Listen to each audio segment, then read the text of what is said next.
Welcome and good morning, children, in today's session of the English classroom for class 11th. So again, in part 2, I will continue with Ranga's marriage, a lesson we have taken from the supplementary reader for class 11th Snapshot book. Okay, now before going into the text or the second part of today's lesson, the theme I would like to discuss once again. Ranga the accountant's son is one of the rare breed among the village folk who has been to the city to pursue his studies. When he returns to his village from the city of Bangalore, the crowds mill around his house to see whether he has changed or not. His ideas about marriage are now quite different, or are they? So we'll see in the course of the lesson the story whether his idea was quite different, or it was a kind of hypocrisy on his part. On his part means on Ranga's part. He was accountant's son. He was the first one to leave the village Hosahalli, and he went to Bangalore for pursuing higher studies. Okay, now he returned back. Then after that had become a great event for the village. The villagers gathered around him to see whether any change had come. Okay, now we'll start with the text, the next part, but before that, a brief recapitulation of the lesson that we have done till now. So what we have done till now means in part 1. In part 1 we have seen that the author has started abruptly speaking more about the place or their village Hosahalli and saying less about the central point of the lesson. Once again, I would like to repeat what is the central idea or the theme of the lesson: Ranga's marriage. Okay, the accountant's son Ranga, and how he was subjected to marry Ratna, and what was the plan of our narrator. Okay, in this way we'll see. So he talked much about the village Hosahalli, and then after he confessed also that whenever the name of his village comes, he was very much fond of his village, isn't it? So he couldn't stop him describing about his village, so he did so. Okay, now we'll see the setting of the village. I have repeatedly said that Hosahalli, and the time that was India was under at the time which has been depicted here is the time pre-independence period. India was under British. So, but he's stated here in this part as we start our text, we'll see that English language was not so much prevalent in those times, and English words also were not being repeatedly used while speaking Kannada language. Okay, I would like to read few lines from the text. What I am going to tell you is something that happened 10 years ago. We didn't have many people who knew English then, at that time. Okay, now our village accountant was the first one who had enough courage to send his son to Bangalore to study. So that's what has been spoken. Next important line: those days we didn't speak English, nor did we bring English words while talking in Kannada. And this situation of very less people knowing English words has been explained with the help of an analogy, or then anecdote, you can say, an incident. We'll see that. What has happened is disgraceful, believe me. The other day I was in Ramarao's house when they brought a bundle of firewood. Ramarao's son came out to pay for it. He asked the woman, "How much should I give you?" "4 pies," she said. She said means the woman who brought the firewood. The boy told her he didn't have any change and asked her to come the next morning. The poor woman didn't understand the English word change and went away muttering to herself. I too didn't know. Later, when I went to Ranga's house and asked him, I understood what it meant. So this was the standard of English language those days in that village. Okay, that one incident one anecdote rather he quoted that the author witnessed, the narrator witnessed. He said that in Ramarao's house he was there.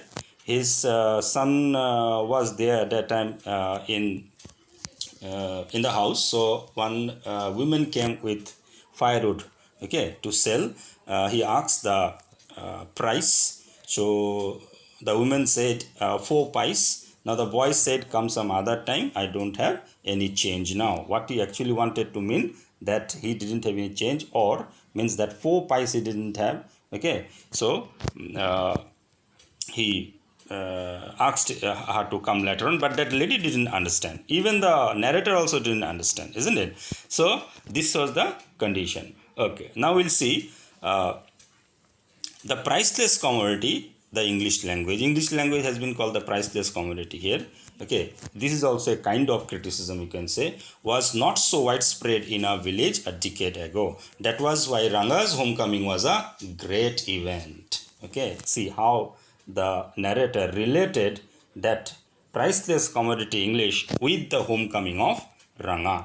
Okay, so homecoming of Ranga was a great event. People rushed to his doorstep announcing the accountant's son has returned, as if Lord Rama has returned after defeating Ravana, isn't it? So that was such a big event in that village. Now this part, what we have seen in this textual part, that will try to say. I have just picked up important lines from there and will discuss. We didn't have many people who knew English then. So you can understand what was the status of the society, means the status of English language those days in the society. Those days we didn't speak in English, nor did we bring English words while talking in Kannada. Okay, rarely people used to word English words. Then that reference of the incidental conversation between Ramarao's son and the firewood seller, that also we have discussed, that how he means Ramarao's son used the word change, okay, and the women didn't understand, even the narrator also didn't understand, isn't it? So next, Rangarao's homecoming was a great event. So that we'll see that why it was great event, because he was the first one to leave the village and he went to Bangalore to for higher studies, isn't it? So when he came, people as if gathered wanted to see that whether any change they could notice. Okay. Now a boy. Now there was huge crowd there looking at that. Our narrator also went there to see a simple incident that happened, that he asked people that why this gathering. One of the people said, is there any monkey playing here? So another boy behaved a little bit roughly, okay, but the author ignore that incident, and rather will come to the point here that that crowd, the huge crowd outside the ground on the yard of this Ranga's house, isn't it? So looking at that, see how beautifully he compared and brought home that analogy, or to suggest that huge crowd. Seeing so many people there, Ranga came out with a smile on his face. Who were the people crowded around? The villagers. Yes, had we all gone inside, the place would have turned into what people call the black hole of Calcutta. Now, we must have to understand what is the reference that will be brought by black hole of Calcutta. Black hole of Calcutta, note you can see a wretched prison cell or other place of confinement. It's a place of confinement where there's a huge rush, there's a, you can say, a kind of small space where number of people are being subjected to or asked to stay. Okay, now actually this is related with some historical event that we'll see. Okay, the black hole of Calcutta was a dungeon in Fort William, Calcutta, in which troops of Sirajuddaulah, the Nawab of Bengal, held British prisoners of war the night on 20th June 1756. Okay, and that 123 out of 146 prisoners of war died. All right, so this is a place, that small place in Fort William, where huge number of soldiers were being place there. So that was such a confined place, okay, very small place. So many people died due to that. So what he wants to suggest here, that if so many people who were gathered around on the yard of Ranga's house, if they would have been asked to go inside that room, that would have the condition inside the room of Ranga's house would have been turned into the black hole of Calcutta. Okay. Yes. Now, people gathered around. What they wanted to see, they want to see a change, whether any change has come in him, in his look, whether means any type of, they had lot of inquiries. Okay. Now, out of that crowd, an old lady who was near him ran her hand over his chest, looked into his eyes, and said, "The Genevera is still there. He hasn't lost his caste." So this also, indicates the the prevalent social beliefs, losing the caste and all. Say that lady went there and saw that sacred thread, the Genevera was there still. Okay, so looking at that, she was very much satisfied that he has not lost his caste. Okay, now once they realized that, this line, see how beautifully stated. Once they realized that Ranga still had the same hands, legs, eyes, and nose, the crowd melted away like a lump of sugar in child's mouth. Now, what the narrator wants to say here, this is also kind of a satiric, sarcastic comment, as if the crowd means the villagers, crowded over there to see whether Ranga had same hands, same legs, same eyes and nose. Okay, actually they also didn't know what change they were searching for and what change they wanted to see. Okay, now when the crowd went away from there, the narrator went near to Ranga and talked with him. "How are you, Rangappa? Is everything well with you?" It was only then that Ranga noticed me. Then Ranga noticed him, and then after they talked a little bit. So this is this part of the text. We'll see the main points. Had we all, again, I have picked up some important lines. Had we all gone inside, the place would have turned into what people call the black hole of Calcutta. Now, black hole of Calcutta, I discussed, I suppose you understood that it referred to the crowd, okay, that would be created or caused if the whole people, means all the people who were there on the yard of Ranga, they went inside their room. Okay. Now, an old lady, again that old lady came out of that crowd and wanted to see whether the sacred thread was there. That's a sign of someone who's Brahmin, isn't it? So that was still there. So she, announced or proclaimed that he has not lost his caste, as if she went there only to see that. Okay.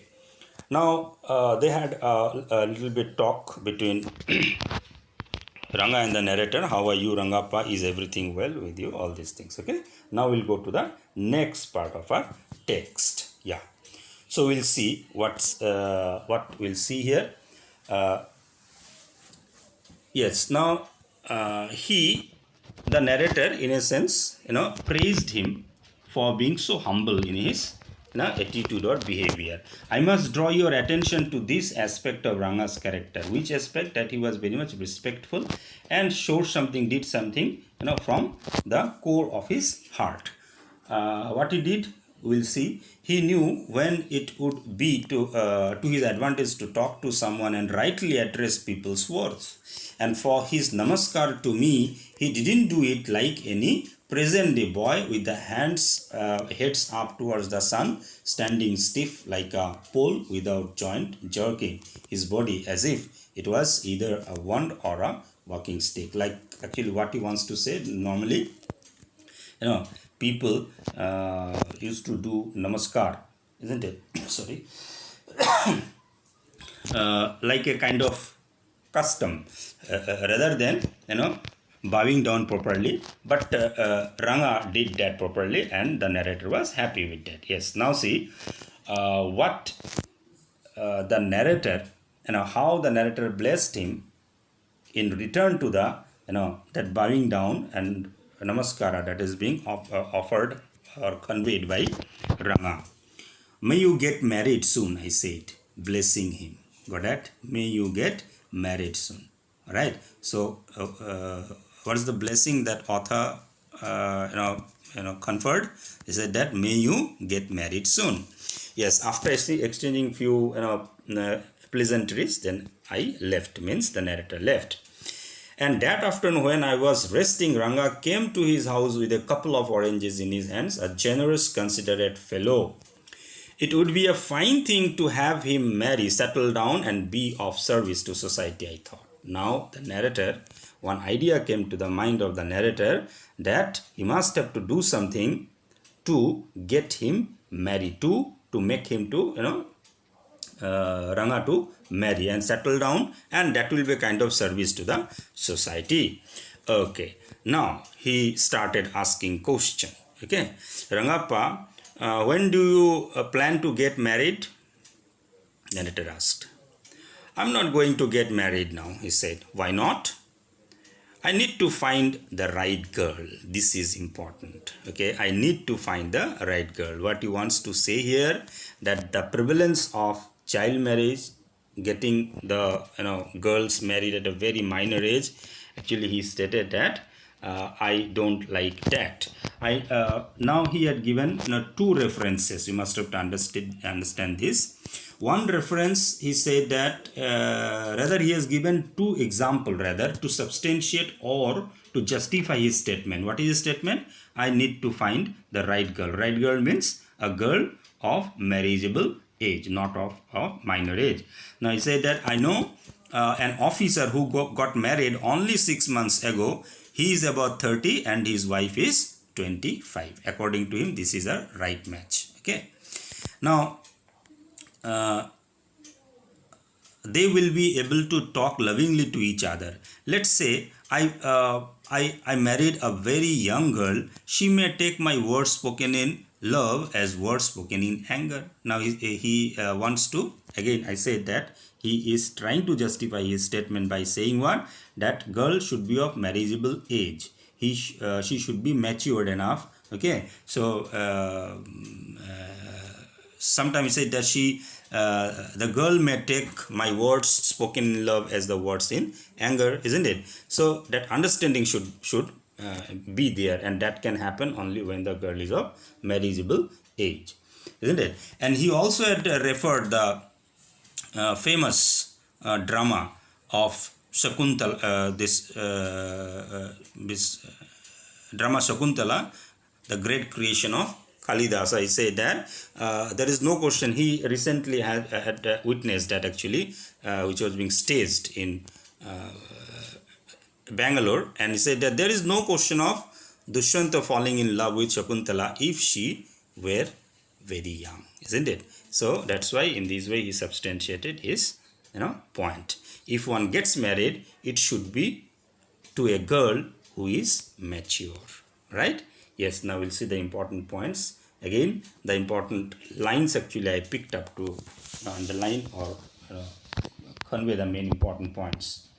His namaskara to me, he did not do it like any other, means he had really admired the way he showed, Ranga showed his, respect to the narrator. Now, how did he bless? The narrator blessed Ranga by saying, may you get married soon, because he thought that it would be a service to the society if we can, get him marry, get Ranga marry with the right girl. Okay. Now, it would be fine thing to have him marry, settle down, and be of service to society. I thought means Ranga. The narrator thought.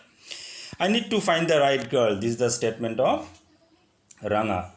Ranga said that I need to find the right girl to get married, and he didn't want to marry a girl who is of minor age. If one gets married, it should be to a girl who is mature. All right. So this was the main points of the text that we have done. Yeah, so next part we'll see what we'll see here. Again, the same matter will continue, and we'll see that how the narrator became very much adamant and decisive that he will do something to get him married to a right girl, and he has chosen a girl also that we'll find in this part. Okay, is there any other reason, he asked. Who? The narrator. To whom? To Ranga. A man should marry a girl he admires. What we have now are arranged marriages, and that's what he didn't like. Actually, he wanted that, the girl should be mature so that he understand the relationship. Okay, that marital relationship, isn't it? Yeah. Now we'll see that. I made up my after discussing, I was distressed that the boy who I thought would make a good husband had decided to remain bachelor. Who is thinking like that? Who is thinking like that? The narrator, isn't it? Narrator is saying that he thought that it will be nice to get him married to with a good girl. So that person, that boy, Ranga, had decided to remain bachelor, so it is not good. After chatting for a little longer, Ranga left, and I made up my mind right then that I would get him married. All right, now the narrator decided that he is going to get him married some by hook or by crook. By any means he will do that, isn't it? And he chosen a girl even. Who was that girl? Ratna. Now we'll see a little bit introduction of that girl. Ramarao's niece, a pretty girl of 11, had come to stay with him. She was from a big town, so she knew how to play the veena and harmonium. She also had a sweet voice. Both her parents had died and her uncle had brought her home. Ranga was just the boy for her, and she the most suitable bride for him. Okay, according to the narrator, that girl, Ratna will get the name later on. So she was the right, the most suitable bride for Ranga, and he decided that he will make this match. All right. Now, since he was a frequent visitor. Now, next day in my next class, you will find that how he tried to rather trap him to get married to Ratna. Okay, and how he forced Ranga, and how actually he planned the meeting, okay, fixed the meeting of Ranga and Ratna, and then after he took the help of some mischief also he did in a sense, isn't it? He trapped Ranga to confess that he somehow liked Ratna, and finally he arranged for the marriage. We'll see that later on. Now, since I was a frequent visitor to Ramarao's place, the girl was quite free with me. Girl means Ratna here. I completely forgot to mention her name. Ratna it was. Yes, so Ratna was the name of the girl. The very next morning I went to their house and told Ramarao's wife, I will send some buttermilk for you. Ask Ratna to fetch it. Now he already have that conspiracy, that plot he already have started. Said what? That to Ramarao's wife, he said that please send Ratna to my place to bring some buttermilk which I want to send for you. Actually, why did he do that? He called Ratna to his house. At the same time, he asked Ranga also to come to his house, so that the rendezvous or the meeting point he can draw out, and later on that could lead to their marriage. Okay, now main points to remember here: a man should marry a girl he admires. I made up my mind right then that I would get him married. Okay, now Ramara's niece, a pretty girl of 11, had come to stay with him. Ranga was just the boy for her, and she the most suitable bride for him. These are the most important highlighting sentences I have taken up from this part of the text. The very next morning I went to their house and told Ramarao's wife, I will send some buttermilk for you. Ask Ratna to fetch it. So he hatched that conspiracy or that plot, okay, to trap Ranga to get married with Ratna. We'll see in the next class that how he made that possible, and next day I will finish this lesson. That will be the part 3. Okay, few questions I had given. Why was Ranga's homecoming a great event? All these things, 4 questions from the discussion you will be able to answer, I'm sure. Once again, I request everyone to answer this question. Very few people are turning up with their answers, so I request all of you to do that, write and send your answers. Thank you very much.